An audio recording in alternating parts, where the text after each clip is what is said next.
எனக்கு ஒரு குட்டி கதை ஒன்று ஞாபகம் வருது, சொல்லாமா? ஒரு ஊர்ல ஒரு பெரியவர் வெயில் ரொம்ப ஜாஸ்தியா இருக்குன்னு சொல்லிட்டு கண்ணுக்கு மேல கை வச்சுக்கிட்டு இப்படி சுத்தி முத்தி தேடிக்கிட்டு இருந்தாராம். அப்ப கூட இருந்த ஒரு சின்ன பையன், என்ன தேடுறீங்க அப்படின்னு கேட்டானா. அதுக்கு அந்த பெரியவர் சொன்னாரா, அது ஒண்ணு இல்ல தம்பி, உங்க அப்பா இங்கதான் இருப்பாருன்னு சொன்னாங்க, அதான் தேடிக்கிட்டு இருக்கேன். எங்க உங்க அப்பாவையா காணோம்?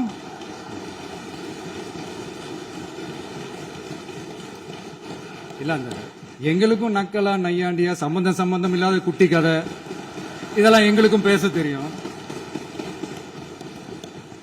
அந்த கதையில பெரியவர் அப்படி சொன்னாராம், தப்பா எடுத்துக்காதீங்க. அந்த கதையில பெரியவர் அப்படி கேட்டாராம். சட்டமன்றத்துல முதல் சொன்னார், எங்கே காணும், உங்க அப்பாவை காணும் என்ன சொல்லி இருக்கிறார். அப்பா அங்க கேட்டாதீங்க, மக்கள் மனசை பயிற்சிருக்கான்.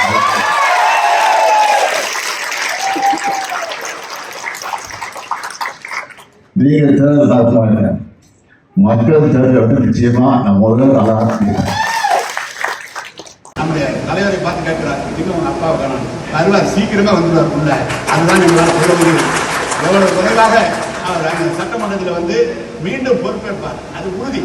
நேற்று வரைக்கும் கம்முன்னு தான் கட்சிக்காரமா, நேற்று இப்படி பேசினாமா, அதுல இருந்து கிளம்பி உட்காண்டான். எல்லா ஆளுகளும் தமிழ்நாடு போதும் கட்சிக்காரங்க மேல இதை விட்டுட்டு தேடக்கூடாது அப்படின்ற முடிவுக்கு வந்தாங்க. சட்டமன்றத்தில் ஒரு ஆரோக்கியமான விவாதங்களுக்கான ஒரு இடமாக அது இருக்க வேண்டும். அதை விட்டுட்டு தனி மனிதர்களை, தலைவர்களை இழிவுபடுத்தக்கூடிய இடமாக,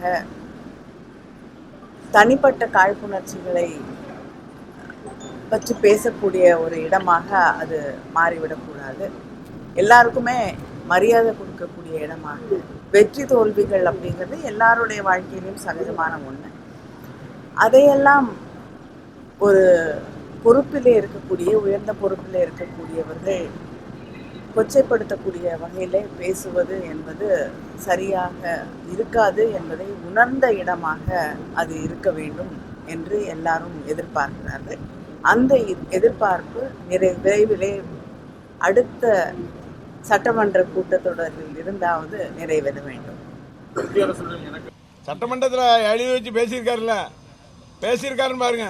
சாதாரணமாக சொல்கிறாரு, உங்க அப்பாவை காணாங்கிற மாதிரி பேசுறாருன்னு சொன்னா, இவரு காணாம போறதுக்கு எவ்வளவு நாள் ஆகும்? இவர் என்ன பெரிய தியாகம் பண்ணிட்டு முதலமைச்சர் வந்துட்டாரா?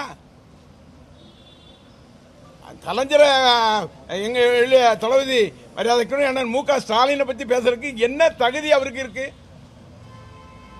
அவர் பட்ட இது சாதாரண பாடா?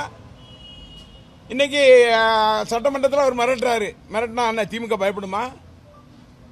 மிசா காலத்தில் பார்க்கலையா திமுக? அந்த மிசா காலத்தையே பார்த்த திமுக இந்த இவருக்கு பயப்படுமா?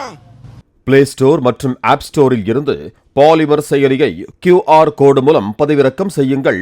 செய்திகளை உடனுக்குடன் பெறுங்கள்.